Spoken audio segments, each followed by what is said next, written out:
The air in the ballroom of the Grand Oak Estate was thick, a stifling mixture of expensive bourbon, floral perfumes, and the kind of forced laughter that only exists in rooms filled with people trying to outdo one another. I stood near the periphery, my back against a cold marble pillar, a glass of sparkling water in my hand that I hadn't touched in 20 minutes. The condensation had formed a slick film on my palm, a physical reminder of how uncomfortable I had become in my own life. Across the room, under the suffocating amber glow of the crystal chandeliers, my wife, Elena, was laughing.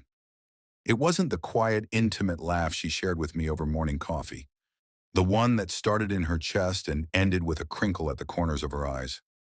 No, this was a performance. It was bright, sharp, and directed entirely at the man standing far too close to her, Julian Vance. Julian was a consultant whose suits cost more than my first car and whose smile looked like it had been precision engineered in a Beverly Hills dental suite. He leaned in, his hand grazing the small of her back with a familiarity that felt like a slap to my face. Elena didn't flinch. She didn't look for me in the crowd to offer a, "Can you believe this guy?" glance. She just leaned into him, her fingers trailing up his lapel as if she were marking territory. To the 300 people in that room, I wasn't just a husband standing in the shadows. I was a ghost, a relic of a life she was clearly ready to discard. Before we go deeper into this story, take a second and hit that subscribe button, give this video a like, and let us know where you're watching from. I'm curious to know how far these stories travel. Welcome to Family Secrets and Revenge. 10 years. That's 3,650 days of building a life together. You'd think a decade would buy you some loyalty, or at least a modicum of respect in a public setting. But as I watched them, I realized the erosion had been happening for a long time. I had just been too busy drawing the blueprints to notice the house was rotting. We were Mark and Elena Sterling, the golden couple of Silver Ridge, Illinois. I was the architect who designed the glass and steel homes everyone wanted to live in, and she was the interior designer who made those cold spaces feel like a dream. We were a brand, we were a success story, but tonight, the dream felt like a fever. As the music shifted from a light jazz to a slow, rhythmic blues track, the atmosphere in the room changed. It became predatory. Julian pulled her closer, his movements smooth and practiced. Their chests were almost touching, the fabric of her silk gown brushing against his wool blazer. I felt a coldness settle into my marrow, a strange, detached clarity that replaced the initial heat of anger. I wasn't ready to scream yet. I was simply observing the death of a decade. Elena's eyes were closed, a small, satisfied smile playing on her lips, as Julian whispered something into her ear that made her shoulders drop in relaxation. She was vibrant, alive, and completely indifferent to the man who had promised to protect her heart until his last breath. I looked down at my wedding band. The gold was scratched from years of working on job sites, a testament to the labor I'd put in to provide the life she now seemed to despise. It felt heavy, unnatural, on my finger. Every time the couple spun on the dance floor, I saw a flash of her matching diamond band. It was a mockery of the vows we'd exchanged on a sun-drenched beach in Maui. I could still smell the salt air of that day, still feel the way her hand trembled in mine as she promised forever. How do you go from being someone's entire universe to being invisible in a room full of strangers? The music swelled, the bass thumping like a heartbeat I no longer shared. Julian's hand dropped lower, resting firmly on her hip, guiding her with an arrogance that made my stomach churn. Elena threw her head back and laughed, the sound cutting through the ambient noise like a serrated blade.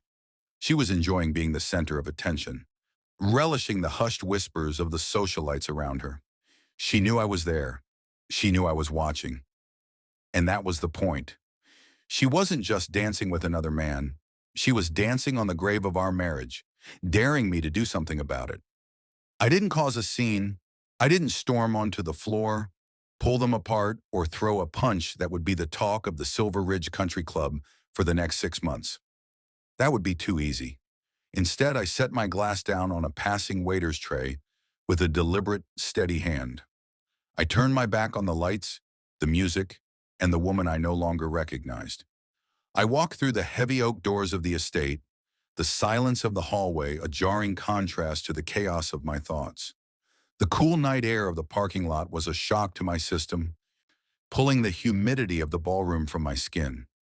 I sat in my car for a long time, the engine cold, watching the silhouettes through the frosted glass of the ballroom windows.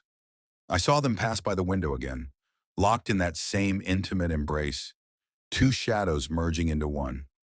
I gripped the steering wheel until my knuckles turned white. Before we continue, take a second and share your thoughts so far on this story below. I read every single one. If you were in Mark's shoes, standing there watching the person you love treat you like a stranger, would you have walked away quietly or demanded answers right then? I finally turned the key and pulled away, leaving the lights behind. The house was dark when I arrived, a sprawling modern masterpiece of limestone and cedar that I had designed specifically for us.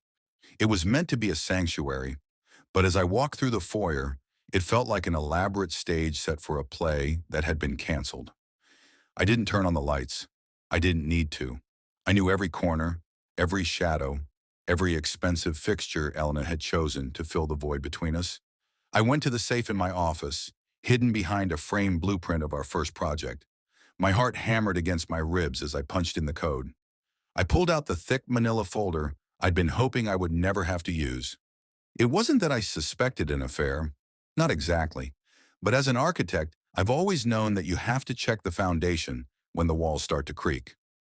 Inside were bank statements, property records, and a series of high-resolution photos my private investigator had delivered 3 days ago. And I hadn't opened the envelope until tonight. I had wanted to believe in the woman I loved. I had wanted to be wrong. But as I spread the contents out across my desk, the truth was laid bare in the cold moonlight. The photos weren't of Elena in bed with Julian Vance. They were far more calculated, far more devastating. They showed Elena and Julian meeting in secret at a high-end law firm in downtown Chicago, a firm notorious for asset protection and aggressive, scorched earth divorce litigation. She wasn't just looking for a new spark or a momentary thrill. She was looking for a way out, and she was planning to take the sterling empire with her. As I flipped through the bank records, the pattern became clear. She had been funneling money from our joint architectural firm into a shell company, Vance Consulting, for months. On every overage on a kitchen remodel, every consulting fee for a vendor, it was all flowing into a reservoir she thought I couldn't see. The dance tonight wasn't just a lapse in judgment, it was a victory lap. She thought she had already won. She thought I was too blinded by my love for her, too distracted by my work, to see the knife she was holding behind her back. I spent the next 4 hours in the dark, the blue light of my laptop screen the only thing illuminating my face. I made phone calls to my lead foreman, my accountant, and a very specific type of lawyer who didn't advertise on billboards but was known for dismantling financial fraud. By 2 a.m., the Sterling Empire was no longer a joint venture. I had spent my life building things, and I knew exactly which load-bearing beams to remove to make the whole structure collapse, without me being inside when it happened. I rerouted the remaining capital into escrow accounts she couldn't touch. I flagged the consulting payments as fraudulent with the bank's security department. I was dismantling our life together with the same precision I used to draft a skyscraper. Around 2:45 a.m., I heard her car pull into the gravel driveway. The sound of the engine cutting out felt like the final chime of a clock. The front door opened, followed by the soft, rhythmic click of her heels on the hardwood.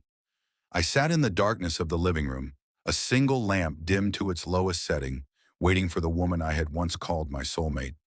She didn't see me until she reached the bottom of the stairs, her coat draped over her arm, her hair slightly disheveled from the night's festivities. She jumped, a small gasp escaping her lips, her hand flying to her throat. "Mark? God, you scared me. Why are you sitting in the dark like a crazy person?" Her voice was airy, practiced, carrying the faint scent of Julian's expensive bourbon. "The party was loud," I said quietly, my voice steady despite the adrenaline coursing through me. "I needed some peace. I needed to think about the things I saw tonight." "You just left," she said, her tone shifting to one of practiced indignation. She was trying to flip the script, a tactic she'd used 100 times before. "It was so embarrassing, Mark. People were asking where my husband went. I had to make excuses for you all night while you were home. Oh, pouting? Is that what you told Julian while you were pressed against him? I asked, looking her directly in the eyes. The air in the room turned to ice. Before we go deeper, I would love to hear your point of view. Tell me what part hit you the hardest in my story and share your thoughts in the comments. Does the betrayal of the heart hurt more, or the betrayal of the life you built together? Elena didn't flinch. She didn't offer a tearful apology or try to claim it was a misunderstanding. Instead, she let out a long, weary sigh, as if I were a child who had interrupted her favorite show. She dropped her coat onto a chair and crossed her arms. Oh, stop being so dramatic, Mark. It was a dance. Julian is a business associate, a man with a vision that actually matches mine. If you weren't so insecure and stuck in your old-fashioned ways, you would have seen that I was networking. Networking for the new firm? The one you've been funding with my project overheads? I reached over and clicked on the desk lamp, the bright light flooding the space. I tossed the envelope from the PI onto the coffee table. The photos spilled out, images of her smiling at Julian over coffee, images of them entering the law firm. Elena's face went pale, a fleeting moment of genuine shock, but it only lasted for a second. Then her expression hardened into something I had never seen before, a mask of pure, unadulterated coldness. So you know, Elena said, her voice dropping an octave, losing every trace of the warmth she used to fake so well. Good. Then we can stop the charade. I'm bored, Mark. I'm tired of being the architect's wife. I'm tired of following your vision and your integrity. I want my own name on the buildings. Julian is going to make that happen. He has connections you couldn't dream of in the city. I looked at the woman I had shared a bed with for a decade. Julian is a predator, Elena. He's not interested in your career or your talent. He's interested in the liquidated assets of Sterling and Associates. He's been using you to get to the bank accounts he couldn't hack from the outside. She laughed, a harsh, jagged sound. Believe what you want to protect your ego. I've already moved the funds. The house is half mine by law. The firm is half mine by contract. You can keep your integrity and your blueprints. I'll keep the lifestyle and the power. We're done here, Mark. I'm going to bed, and tomorrow, my lawyers will be the ones talking to you. I stood up and walked toward her. For the first time that night, she looked a little nervous, stepping back until her heel hit the first step of the staircase. But I didn't touch her. I didn't raise my voice. I just handed her a single sheet of paper, a document she had signed 5 years ago during a tax restructuring. I didn't just design this house, Elena. I designed the legal framework that governs our partnership, including the morality and bad faith clause you insisted on adding when you were worried I might leave you for a younger intern. Her eyes scanned the paper, her brow furrowing. What is this? It's the notification that you've been legally removed as a partner for embezzlement and breach of fiduciary duty, I replied, my voice as cold as the marble floor. And since the joint funds you moved tonight were actually project-specific grants from the state of Illinois for the low-income housing project, you didn't just steal from me, you committed federal wire fraud. I've already turned the internal audit logs over to the authorities. They were waiting for the final transfer to clear. You did that at 11:15 p.m., right between the second and third dance, didn't you? The silence that followed was deafening.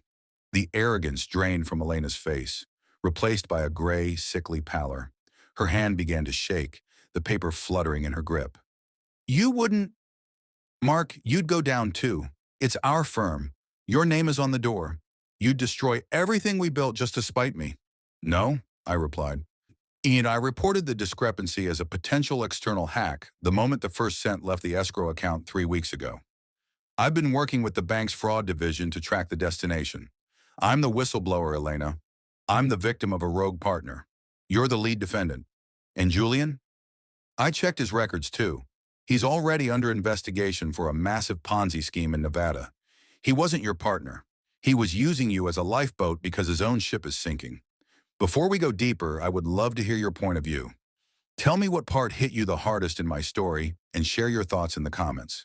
When someone you trust uses your own creations against you, is there any way to ever forgive them? The next 48 hours were a blur of flashing lights and legal documents. The golden couple of Silver Ridge became the lead story in every local news outlet, but not for the reasons Elena had envisioned. The authorities moved with a speed that only comes when state funds are involved. Julian Vance vanished before the first subpoena could even be printed, leaving Elena to face the federal investigators alone. Just as I suspected, Julian had drained the shell company accounts the moment Elena deposited the money. He hadn't just betrayed me, he had robbed her blind before the music at the Grand Oak estate had even stopped playing. I watched from the sidewalk as the police escorted her out of our home. She wasn't wearing a designer gown anymore. She was wrapped in a cheap cardigan, her head bowed as the cameras clicked. The life she tried to build on a foundation of lies had crumbled into dust. The house was seized as part of the investigation. The firm was shuttered. I didn't feel joy. I didn't feel triumphant. I just felt a profound sense of relief. 6 months later, the dust had settled. I was back in the city for a final deposition before the trial. I saw Elena in the hallway of the courthouse. She looked older, decades older. The vibrant, sharp woman who had danced with Julian was gone, replaced by someone who looked like a shadow of a person. She tried to approach me, her eyes brimming with tears that I no longer believed in. "Mark, please," she whispered, her voice cracking. "I made a mistake. I was under his spell. He manipulated my ambition. I was lost, and I didn't know how to find my way back to you." I looked at her, and for the first time in 10 years, I felt absolutely nothing. No anger, no longing, no lingering spark of love. "You weren't lost, Elena," I said. "You were exactly where you wanted to be. You were just upset that the view from the top wasn't what you expected. I hope you find what you're looking for in the ruins, because there's nothing left for you here." People in town still talk about the Sterling scandal. They ask me if I regret being so calculated. They ask if a 10-year marriage deserved a more human ending, a little more mercy. But mercy is for those who make mistakes out of weakness. Elena made a choice out of greed and malice. When someone treats you as invisible while they systematically tear down the walls of your life, they lose the right to your warmth. Revenge isn't always a loud explosion or a dramatic confrontation. Sometimes it's just the quiet, methodical sound of a man taking back his life. And I realized that my greatest design wasn't a building. It was the plan that allowed me to walk away with my soul intact while she was left holding the wreckage of her own making. I left Illinois shortly after the trial. I moved to a small, quiet town in the woods of Oregon, where the trees are taller than the buildings and the air doesn't smell like betrayal. I started a new firm. It's smaller, more personal. I don't build mansions for people who want to show off for their neighbors. I build homes for families who want to grow together. I've learned that the most important part of any blueprint isn't the aesthetic or the cost of the materials. It's the integrity of the people who live within the walls. I spend my days drawing by hand again, feeling the pencil on the paper, grounding myself in the reality of creation rather than the illusion of status. I am no longer a ghost.